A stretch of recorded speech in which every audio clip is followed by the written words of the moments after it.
BA Honours Part 3rd, Paper Psychological Research, PSY 05.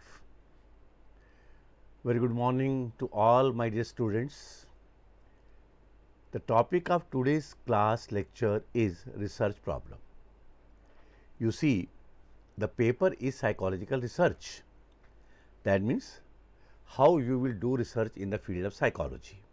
Psychology, as you know, is the science of behavior, and when we say science, the science has a systematized knowledge, a systematic method by which we can do the findings. Now, how to conduct the research? What will be the steps of the research? What we will do? There are certain steps. First, we say there must be some problem. Until there is a problem, what you will do? Research will not emerge. Research will not emerge. So, we must first have the problem. Now, after identifying the problem, you make hypothesis. Hypothesis is there. Now, what is hypothesis? A separate lecture will be on the hypothesis. Then, how on whom you will collect the data? That will call the sampling. Again, we will have the two lectures on the sampling, probability sampling and the non-probability sampling. Now, you have got the sample. What techniques you will use? We will have the separate class on the the methods: experiment, quasi experiment, case study, observation, interview, survey, psychological test, etc., etc. What will the methods in the course we will talk about. Then, when the data has come, we will analyze it. So, these are the steps, but the very first step of the research starts from the problem, because I have said when we will study the anything, what we are studying, why we are studying, unless there is a problem. If there is everything smooth, now today I say if I throw something it will come down, law of gravity, there is no problem. But when it was done by some Newton for the first time, it was a problem. So, today's lecture will be what is a research problem, how you will identify, how you will come to know about the problem, and what are the characteristics of a good problem. Clear? The very basic fundamental first step of any research is problem. I am not talking psychology, any research, pure science, sociology, philosophy, political science, public ed, physics, chemistry, problem. Now, let us start. What is the problem? A scientific inquiry starts when we have already collected a certain amount of knowledge, but all that we can tell that knowledge is that there is something we do not know. It may be that we simply do not have enough information to answer a question, or it may be that the information we have is in such a state of disorder that it cannot be adequately related to the question. In either case, a problem exists. When a problem will exist, if you have a certain amount of knowledge, but that knowledge is not systematized, you are not able to understand, yes, why, how it happened, why it is doing this work, why if the trials are increasing, why the numbers of errors are decreasing. Will it depend on the person who is doing the work? Depends on him. Why Skinner says that give the reward, the action will be taken. Why is it so? No, you have the knowledge, but you do not have that systematic answer of the cause. In the characteristics of a good research, we say epistemology, then ontology, why it happens, the thing which exists, what are the reasons for that existence, then a problem comes to your mind. Or even I tell you, you have the answer of the you have the answer of a problem, of a phenomenon, but the cause is not known, there is a problem. Even sometime I will tell you later on, an idea comes to our mind, there is no previous work on that. Even then, how it happened, why it happened, I will talk later on. When it comes to the sources, then a problem exists. So, a scientific inquiry, whatever the reason may be, will start from the research, problem. Now, sources to formulate a problem. How you will formulate problem, how you will come to know about your problem. The very first step of any psychological research is identification of the problem. What are the sources of formulation problem? In brief, the following sources facilitate the selection of the problem. You have to do the research. Now, on which topic you will do the research? That is the problem. How you will know about that area, how you will identify about the area, now we will talk about that resources. First resource is review of literature. Now, your generation is very lucky. Now, you have so many information on the Google. You go to, e-content is so much available with there. You open any area, you want to do research in psychosomatic, peptic ulcer, open peptic ulcer, all researches which have been done will come before you. But when we were doing the research, when we were students, no such facility was available. So, we used to sit in the library, I tell you honestly, hours of time, and then the review, the printed reviews which were used to come in the library, we used to study. So, first source is, review of research, literature. What is that? If the major source of problem identification is review of relevant literature. Review tells us which areas have been maximally covered and which areas are neglected. The neglected areas may be source of a problem formulation. Now, review of literature of the relevant research area. What do you mean by relevant? I have told you in research nothing is irrelevant, nothing is relevant. A question has come in my mind, I will do the work. Relevant here, I mean here the area in which you are interested. You are interested to study the problem of hypertension patients. It is a psychosomatic problem. When I utter the word psychosomatic, I used psychosomatic earlier also. Whatever the word we are uttering are talking about, the meaning should be understandable. Psychosomatic is, problem where the cause is psychological, psychological, soma means body.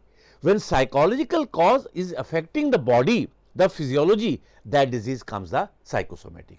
Peptic ulcer, when the tension is more, stress is more, acid secretion is more.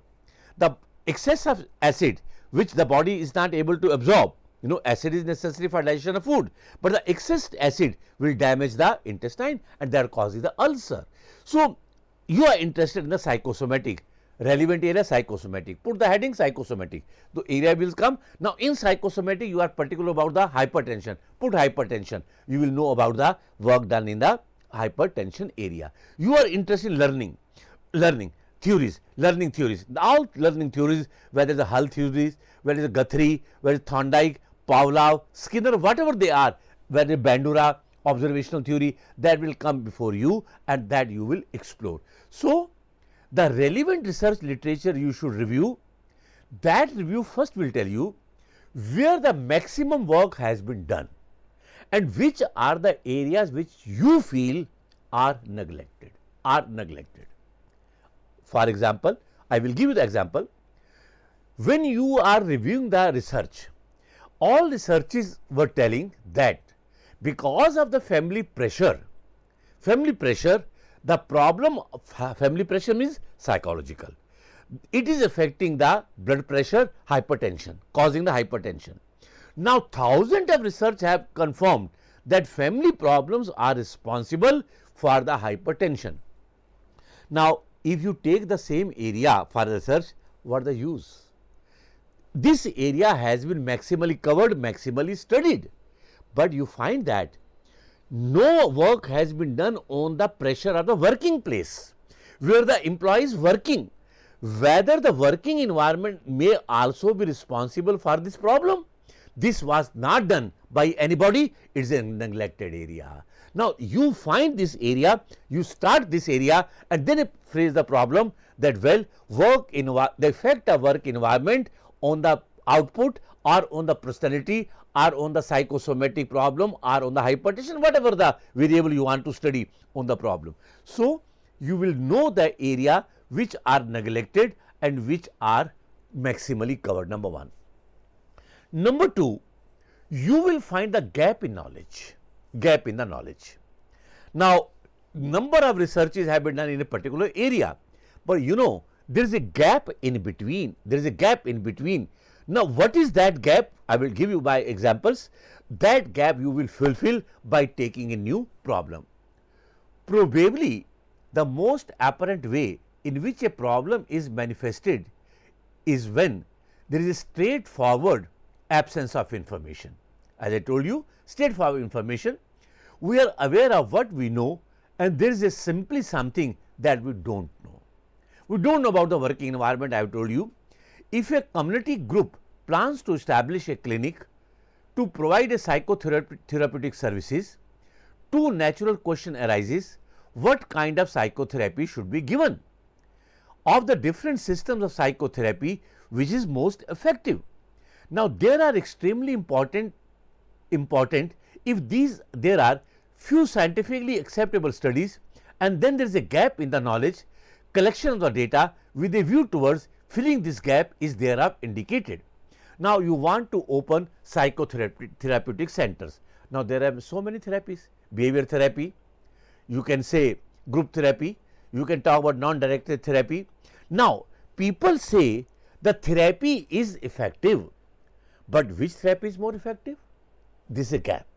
Whether the family support is important or work environment support is important, it is not mentioned in the research. Now, you are getting a gap. Now, you will make a study comparison between the family support and support from the work environment. Now, this gap you can fill by finding a problem. Now, you say number of studies have been conducted. Cigarette smoking is injurious to health. Cigarette smoking is injurious to health.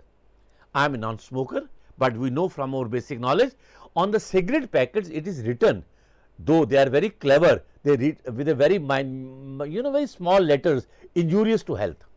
Now, it is mentioned in number of researches that cigarette smoking is injurious to health, but it is not studied which cigarette is more damaging, whether it is a filtered or non-filtered, whether it is cigar versus pipe, whether it is a pipe versus cigarette. Now, it is not, average smoking is destructive, have a negative effect, but which is more, whether cigarette is more affecting the, giving the more harm on the body, or hookah which the old people or young people now in the restaurants are taking, that is more damaging. Now, this gap is not, work is not done, then you can have the gap and you can do the study. So, you can find the gap in the knowledge that will tell you about the results. Then you will see in the review contradictory results.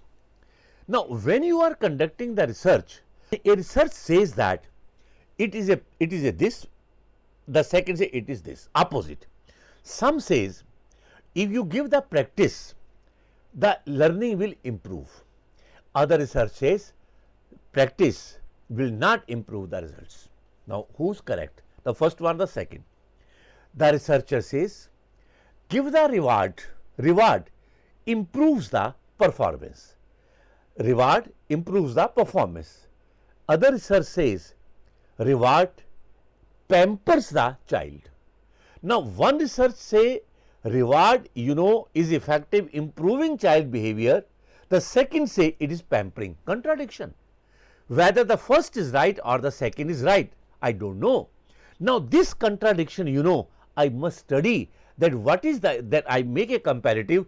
I will usually say that reward in the public is effective and punishment in the private is more effective.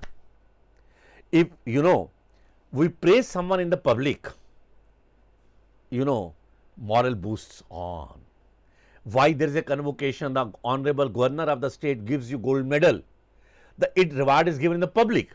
So, if reward is given in the public, you are elated that well, the number of people I have seen, they are motivated and you are motivated. But if for some behavior I reprimand or I say some bad words to you in the public, you will listen to me, you will bear because I am your teacher. But then when you meet me, you are meeting me after the class, you will say, sir, it would have been better that you have scolded me in alone. Why you have scolded me in the class? You don't want negativity or the punishment in the public, but you want reward in the public. Now, one research say reward in the public is better. Now, second say reward in the public is not better. Now, it is contradiction. So, clear? So, when a contradiction comes in the research, it gives a birth to the problem. So, contradictory results. Now, this I have explained you by a simple examples. Sometimes the same experiment gives different results. The same experiment is giving the different results. Sometimes this is even the same experiment. This time this result, second time the second result. If such situation, then there is a contradiction in the results and it gives birth to the problem. For example, let us consider 3 experiments which were similar and they were addressed themselves to the following question. When a person is learning a task, are rest pauses means we are giving the rest in between, are rest pauses more beneficial if concentrated during the first part of the total practice session or if concentrated during the first part of the total practice or concentrating during the last part. Now, you are giving rest pauses. Now, these rest pauses should be given where? In the beginning, in the middle or in the last part. Now, where it will be more effective? For instance, if a person is to spend 10 trials in practicing a given task, would his learning be more efficient if his rest pauses were concentrated between the first 5 trials early in the learning or between the first and the last, that is in the late? The journal design of this study may be as follows. Now, whether it will be more effective rest pause in the first phase or it will be more effective in the second. Now, what will be the design paradigm? Now, you connect the things in the research. Goals of good research. Very beginning in that lecture, if you listen that again, I said we make the paradigm, a strategy, experimentation, a design. So, what is that design? One group of subjects participate in a task with rest pauses concentrated during the early part of the practice session. As these subjects continued to practice the task on additional trials, the length of the rest pauses between trials progressively decreased. A second group of subjects practiced the task which progressively increasing rest pauses between the trial. As the number of trials on which they practiced on task increased, the amount of rest pauses between the trials became larger. The first experiment indicated that progressively increasing rest period are superior. The second experiment showed that progressively decreasing rest pause lead to superior learning, while the third experiment indicated that the effects of progressively increasing and progressively decreasing rest periods are about the same. Now, why conflicting results? Somebody says same, somebody says effective, somebody says it is in the last effective. Now, why there is a conflicting results, contradictory results? It gives birth to the research. So, when you review the literature, you see what are the neglected areas, try to work on that. What are the areas which have been maximally covered, need not to bother about. Where are the contradictory results? All these things you will have to study in the your review of the result. So, the very first source was discussion with the experts. The second was the review of the results, review of the literature. The second source is discussion with the experts. Another source to have a research problem is discussion with the experts of the concerned area of research. It may give some causes, some cues by which one can formulate a research problem. You are to work in an area whose expert who has worked maximally on that area, and you are a new person to that area, but you want to do a research. I am a student of behavioral science. You see, when I was in the university, then I have a UGC major project working on the hypertension, peptic ulcer. That was a major research project.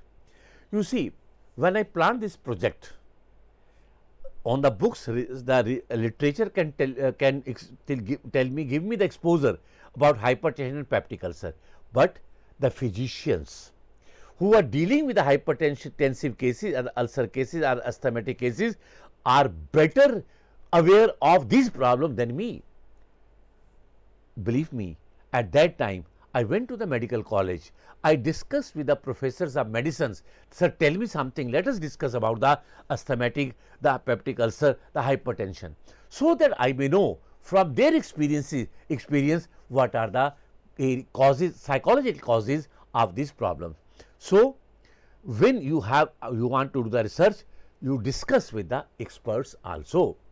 Now, the guide, your professor under whom you are working is your expert. He is the expert of that area, because he is teaching that from number of years. You go to him and say, sir, I want to do work on the Freud, I want to do work on the hypnosis, I want to do work on the free association, I want to do work on the factors of personality. Now, let us discuss. Now, you discuss, then that professor expert will enlighten you about that, what are the areas in which we can do. So, review of literature was one. Second is discussion with the experts, those who are experts. Now, I give another example. A beautiful example I can do with in experts.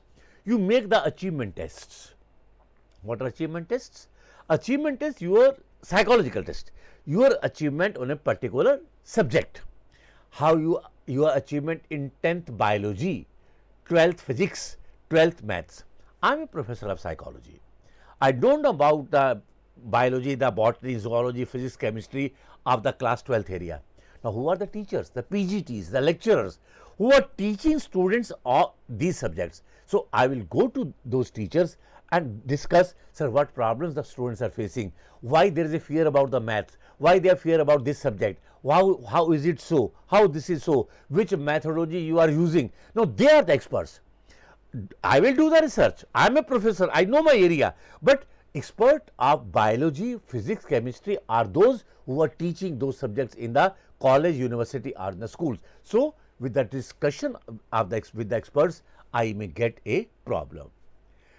Then, when you are making the achievement, you study the textbooks, they are the source of the problem. You study the syllabus, that is the source of the problem.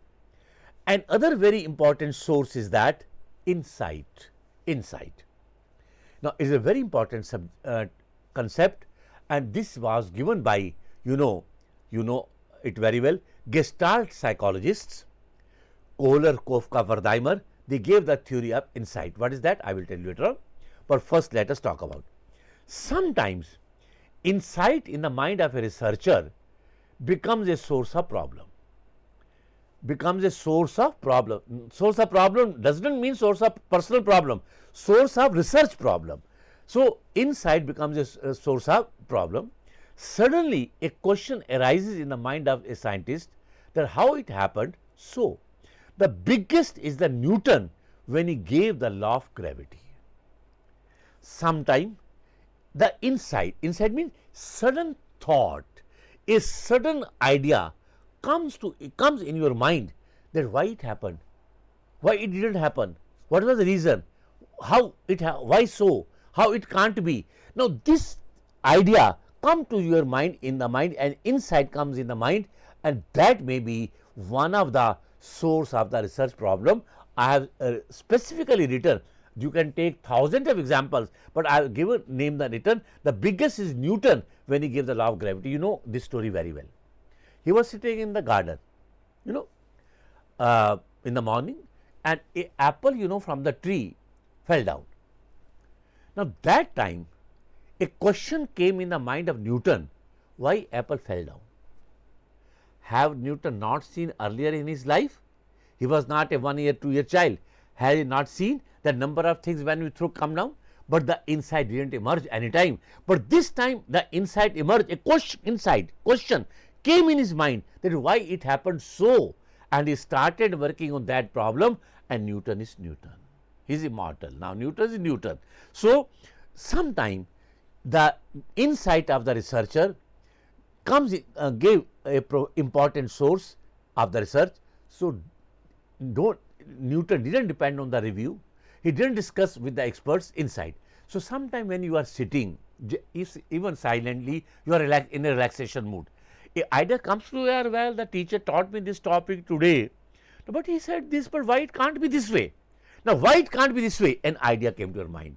Now, that idea, why it can't be this way, that this way is inside and started, you have got a research problem and do the research.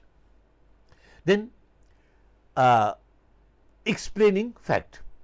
After way in which we become aware of a problem is when we are in a possession of a fact and we ask ourselves, why is it so? I have told, just explained you see why it's so. A fact existing in isolation from rest of our knowledge demands explanation. A knowledge of fact which is with you but is in an isolation position. Isolation means we never thought of that, never thought about that. The idea didn't come to me any time, but now this idea has come in my mind. Now I may take that idea and start the work, and it may be the source of the research. Now, a science consists not only knowledge but a systematized knowledge. It is, science doesn't consist knowledge. It is not only knowledge. Knowledge is everywhere. Philosophy is also knowledge. Every subject is a knowledge. A science consists not only knowledge but a systematized knowledge must be systematized. The greater the systematization, the greater is the scientist's understanding of the nature. Greater systematization is there, the greater understanding of that phenomena will be there. Thus, when a new fact is acquired, the scientist seeks to relate it to the already existing body of knowledge. When a new fact has come in the mind, you have the existing knowledge with you also. Again, take care, in a goals of research cumulative, the earlier researches, not inside, the earlier researches. So, when a new fact is acquired, the scientist seeks to relate it to the already existing body of the knowledge, but doesn't answer exactly what exactly where in his framework of knowledge of a new fact fits, or even that it will fit. After sufficient reflection, he is able to appropriately relate them to the new facts, to the existing knowledge. It may be said that he has explained it, that fact presents to no further problem. On other hand, if the fact doesn't fit in within the existing knowledge, a problem is made apparent. Now, a phenomenon happened, you have seen it. Now, if that is fitting cumulative earlier, if that is fitting in the earlier frame of reference, then no problem exists, it is okay. It happened, I didn't do, no need of exploration. But if it is not fitting in the earlier model, not fitting in the earlier model, then why it didn't fit in the earlier model? I will do the research, and that will give a birth to a problem. Clear? So, cumulative knowledge, if it is fitting in the earlier framework, fine, no problem, need not to work. But if it is not fitting, then you are to research. Now, I will give you a very beautiful example. You must be knowing that one day the Frenchman Henry Becquerel, you might have heard his name, you didn't. When I will quote this study, you will know that about whom I am talking about. He is just like a Newton. One day the Frenchman Henry Becquerel found that a piece of photographic film had been fogged. A photographic film was there, and that had been fogged. He couldn't immediately explain this, but in thinking about it, he noticed that a piece of uranium had been placed near the film before fogging. Existing theory didn't suggest that there was any connection between the uranium and the fogged film. But Becquerel suggested that the two were connected with each other. To relate the events more specifically, he had to postulate that uranium gave off some unique kind of energy. Working along these lines, he eventually determined a set that metal gave off some radioactive energy which caused the fogging, for which finding he got the Nobel Prize. You know, backward he got the Nobel Prize. A film was there and that was fogged, but he couldn't. Why it happened? His setup, frame of reference couldn't find the reason, but then he noticed inside that a piece of uranium was there. Then an idea came to his mind that this uranium might have generated some radioactive energy matter, and that must be the cause of the fogging of the film. And he worked on that, then he gave and he got the Nobel Prize. Now, what type of the problem you have? A problem must be solvable. Whatever the problem you take, it must be solvable. Now, we say values are deteriorating in the society. You want to work in that. Now, problem may be that social media may be responsible for deterioration of value. The family environment, now communication gap is decreasing between the parents and the child. It may be cause of problem, we can study. But if I say, if heavens, if the sky falls, heaven comes down, then the values will be degenerated. It may never happen and you may never be able to find. So, problem must be solvable. Not all questions that people are capable to ask can be answered by science.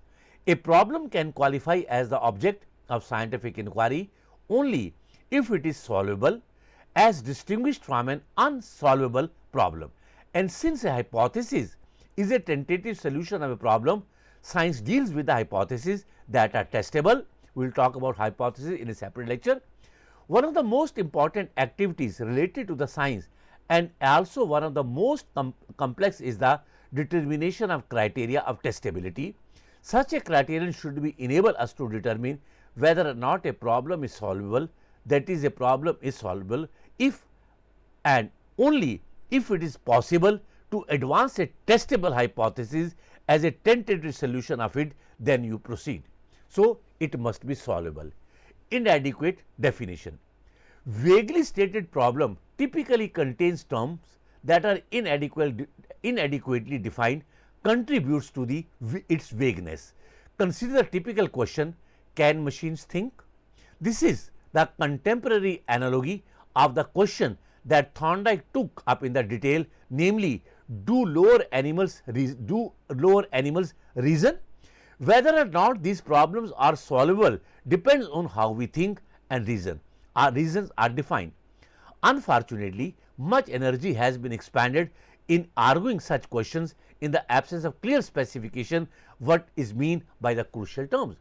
Now, whatever you are terms variable you are giving in the problem, they must be properly adequately defined, because if they are not adequately defined, then you will not able to find the solution.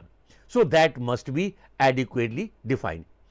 We will come to the conclusion, and that conclusion is that when you take the problem, we talked about how you will identify the problem, what are the sources of the problem, and how a problem should be taken. So, review of the literature, the insight of the researcher, clear, they can provide the contradictory results, they can provide the research.